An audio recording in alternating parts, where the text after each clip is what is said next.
Hello दोस्तों, तो स्वागत है आपका हमारे YouTube चैनल मेंटास्टिक पर। और आज मैं आपसे बात करने वाला हूँ क्रिएटिन के बारे में, जो कि एक बहुत ही इम्पॉर्टेंट सप्लीमेंट माना जाता है बिगिनर्स के लिए।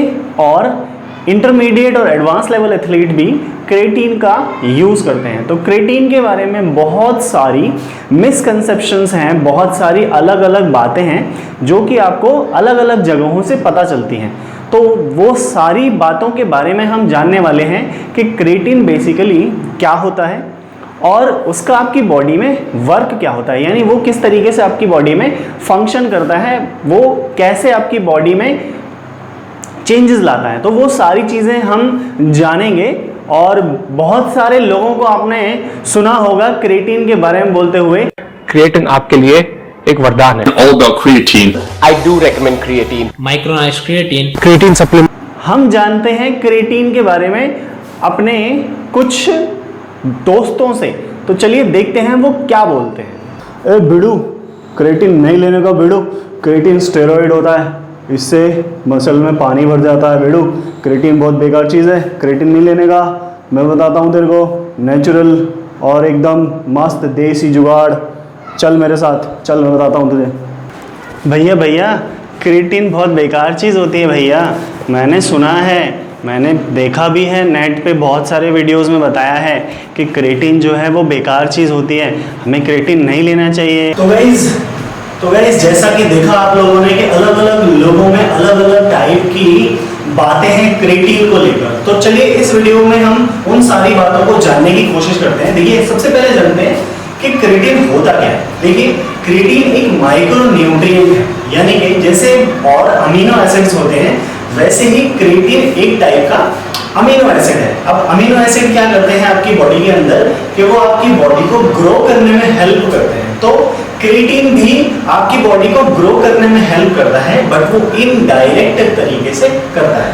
तो क्रिएटिन एक माइक्रो न्यूट्रिएंट है, एक अमीनो एसिड है जो ज्यादातर मिलता है आपको नॉन वेजिटेरियन फूड में। नॉन वेजिटेरियन जो फूड होते हैं, चिकन हो गया, फिश हो गया, एग हो गया, इनमें क्रिएटिन का अमाउंट जो है वो ज्यादा होता है। वेजिटेरियन फूड में जो क्रिएटिन का अमाउंट है वो कम होता है, उतना क्रिएटिन वेजिटेरियन फूड में नहीं होता।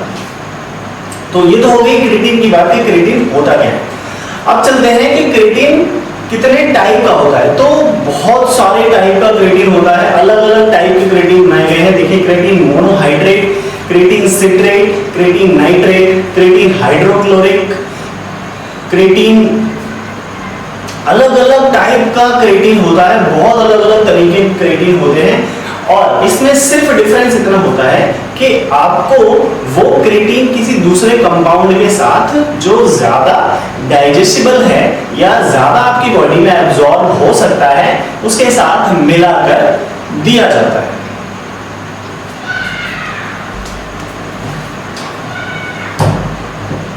तो गाइस, जैसा कि देखा आप लोगों ने कि अलग अलग लोगों में अलग अलग टाइप की बातें हैं क्रिएटिन को लेकर। तो चलिए इस वीडियो में हम उन सारी बातों को जानने की कोशिश करते हैं। देखिए, सबसे पहले जानते हैं कि क्रिएटिन होता क्या है। देखिए, क्रिएटिन एक माइक्रो न्यूट्रिएंट है, यानी कि जैसे और अमीनो एसिड्स होते हैं वैसे ही क्रिएटिन एक टाइप का अमीनो एसिड है। अब अमीनो एसिड क्या करते हैं आपकी बॉडी के अंदर कि वो आपकी बॉडी को ग्रो करने में हेल्प करते हैं। तो क्रिएटिन भी आपकी बॉडी को ग्रो करने में हेल्प करता है, बट वो इनडायरेक्ट तरीके से करता है। तो क्रिएटिन एक माइक्रो न्यूट्रिएंट है, एक अमीनो एसिड है जो ज्यादातर मिलता है आपको नॉन वेजिटेरियन फूड में। नॉन वेजिटेरियन जो फूड होते हैं, चिकन हो गया, फिश हो गया, एग हो गया, इनमें क्रिएटिन का अमाउंट जो है वो ज्यादा होता है। वेजिटेरियन फूड में जो क्रिएटिन का अमाउंट है वो कम होता है, उतना क्रिएटिन वेजिटेरियन फूड में नहीं होता। तो ये तो हो गई क्रिएटिन की बात कि क्रिएटिन होता क्या है। अब चलते हैं कि क्रिएटिन कितने टाइप का होता है। तो बहुत सारे टाइप का क्रिएटिन होता है, अलग अलग टाइप के क्रिएटिन बनाए गए हैं। देखिए, creatine monohydrate, creatine citrate, creatine nitrate, creatine hydrochloric, अलग अलग टाइप का क्रिएटिन होता है, बहुत अलग अलग तरीके के क्रिएटिन होते हैं।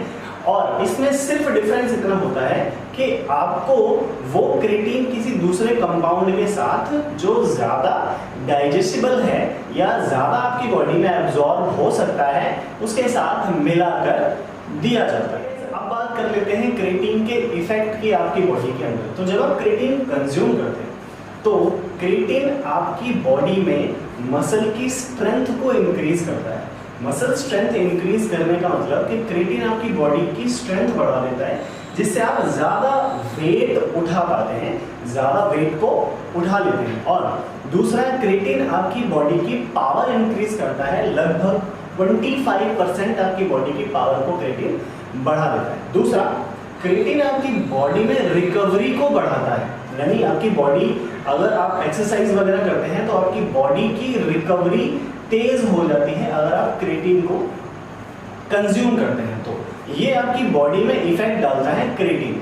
चलिए अब बात कर लेते हैं कि क्रिएटिन आपकी बॉडी में वर्क कैसे करता है, यानी किस तरीके से क्रिएटिन आपकी बॉडी में काम करता है। जब आप लोग वर्कआउट करते हैं तो बेसिकली क्या होता है, जो मसल के अंदर आपकी एनर्जी प्रोवाइड करता है उन मॉलिक्यूल्स को बोलते हैं एटीपी, जिसको नाम दिया जाता है एडिनोसिन ट्राइफॉस्फेट। क्यों? क्योंकि उसमें 3 फॉस्फेट के एटम्स जुड़े हुए होते हैं, तो उसको एडिनोसिन ट्राइफॉस्फेट बोलते हैं।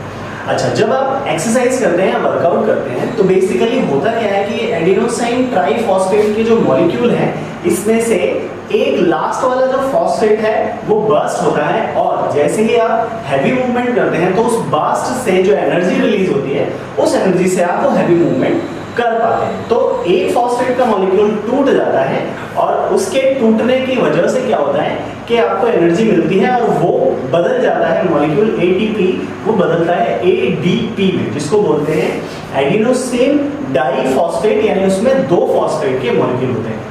आपकी बॉडी का जो एनर्जी सोर्स है वो एटीपी ही है, यानी आपकी बॉडी एटीपी से ही एनर्जी कन्वर्ट कर सकती है। अब हम एडीपी के मॉलिक्यूल फॉस्फेट को तोड़कर एनर्जी नहीं ले सकते, तो वो आपका एक तरीके से यूजलेस हो गया मसल के अंदर जो स्टोर होता है। अब थोड़ी देर बाद जब सारे एटीपी के एक्स्ट्रा फॉस्फेट जो है, 3rd फॉस्फेट फट कर एनर्जी दे देते हैं, तो उसके बाद आपके पास बॉडी के पास एनर्जी के लिए एटीपी नहीं बचता। तो उस केस में होता क्या है कि बॉडी ने बहुत इंटेलिजेंटली एक कंपाउंड बनाया है जिसको बोलते हैं क्रिएटिन काइनेज। तो क्रिएटिन काइनेज जो कंपाउंड है वो फॉस्फेट के एक मॉलिक्यूल को, जिसको क्रिएटिन फॉस्फेट बोलते हैं या मोनोफॉस्फेट बोलते हैं, उस एक मॉलिक्यूल को मसल के अंदर सेल्स में स्टोर करके रखा होता है।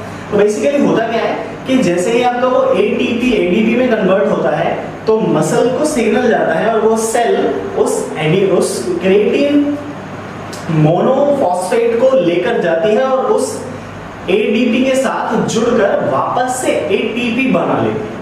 तो एटीपी जो है वो एनर्जी है आपकी बॉडी के लिए, तो वापस से जब एटीपी बनती है तो आपकी बॉडी में फिर से एनर्जी आ जाती है। तो हम यहाँ पर एक पॉइंट को बहुत ध्यान से अगर देखें कि हमारे पास अगर क्रिएटिन काइनेज और क्रिएटिन मोनोफॉस्फेट जितने ज्यादा होंगे उतनी ही हमारी बॉडी के अंदर एनर्जी जो है वो ज्यादा होगी, यानी उतना ही एटीपी जो है वो ज्यादा होगा। तो बेसिकली क्रिएटिन खाने से क्या होता है, वो आप मोनोफॉस्फेट, क्रिएटिन मोनोफॉस्फेट का जो एटम है उसका अमाउंट आप बॉडी के अंदर बढ़ाते हैं। हर सेल में वो क्रिएटिन जाकर स्टोर होता है मोनोफॉस्फेट की फॉर्म में, और जब भी आप वर्कआउट करके एटीपी को एडीपी में कन्वर्ट कर देते हैं उसके बाद वो फॉस्फेट जाकर उसके साथ जुड़ता है और वापस से आपको एनर्जी जो है वो मिलती है। तो इस तरीके से क्रिएटिन आपकी बॉडी के अंदर वर्क करता है, आपकी बॉडी को एनर्जी प्रोवाइड करता है। करते हैं कि क्रिएटिन को आप कब ले सकते हैं। तो देखिए, क्रिएटिन जो है वो आपकी बॉडी में एब्जॉर्ब किस तरीके से होता है उस पर डिपेंड करेगा कि आप क्रिएटिन को कैसे लें और किस टाइम लें। तो देखिए, क्रिएटिन जो है वो आपकी बॉडी में सबसे पहले ब्लड में जाता है, यानी जब आप कोई चीज खाते हैं तो आप क्रिएटिन अगर खा रहे हैं तो वो सबसे पहले आपके ब्लड में जाएगी और उसको ब्लड में एब्जॉर्ब होने में लगभग 1 घंटा लगता है, यानी 1 आवर लगता है क्रिएटिन को ब्लड में एब्जॉर्ब होने में। अब जब क्रिएटिन आपका ब्लड में एब्जॉर्ब हुआ उसके बाद ब्लड जो है उसको मसल तक लेकर जाएगा और इस प्रोसेस में लगभग 2.5 से 3 घंटे लगते हैं। तो बेसिकली आप अगर क्रिएटिन खाते हैं तो आपको 3.5 से 4 घंटे चाहिए उसको एब्जॉर्ब होने के लिए।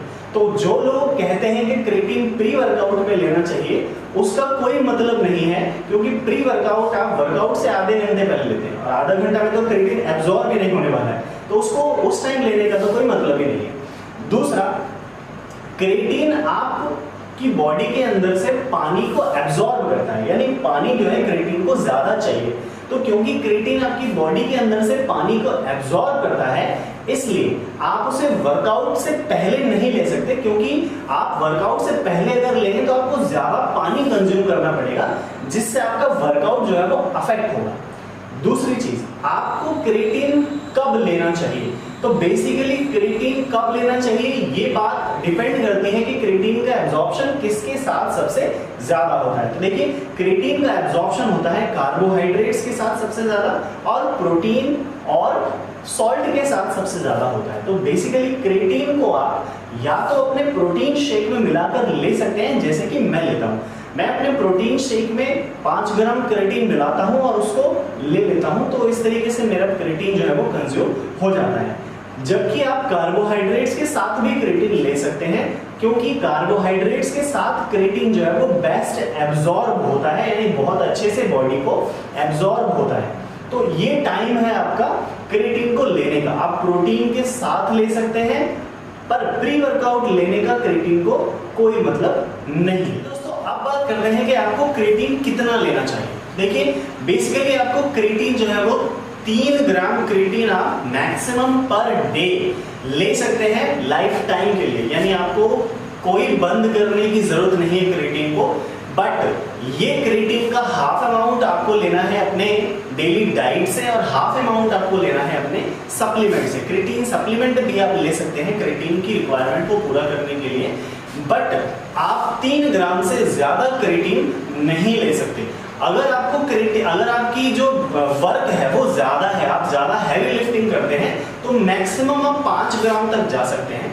5 ग्राम से ज्यादा क्रिएटिन आपको लेना आपकी हेल्थ के लिए बेनिफिशियल नहीं होगा। तो 5 ग्राम क्रिएटिन सफिशिएंट है जो कि हाई लेवल एथलीट्स हैं, but normal person life time के लिए 3 ग्राम क्रिएटिन जो है पर डे जो वो ले सकता है। तो ये आपका सेफ डोज है क्रिएटिन लेने का 3 ग्राम पर डे के हिसाब से। लास्ट डिस्कस कर लेते हैं हम कि आपको पानी का अमाउंट कैसे डिसाइड करना है क्रिएटिन के अंदर। तो देखिए, बेसिकली आपको 3 से 4 लीटर पानी जो है डेली कंज्यूम करना चाहिए। अगर आप क्रिएटिन लेते हैं या नहीं लेते हैं उससे कोई फर्क नहीं पड़ता, बट जब आप क्रिएटिन कंज्यूम करना स्टार्ट करते हैं, जब आप क्रिएटिन को लेना शुरू करते हैं, तो आपको 1 लीटर पानी उसके ऊपर बढ़ाना है। यानी अगर आप 4 लीटर पानी पीते हैं तो आपको पानी को 5 लीटर कर देना है, या आप अगर 3 लीटर पानी पीते हैं तो आप उस पानी को 4 लीटर कर दीजिए।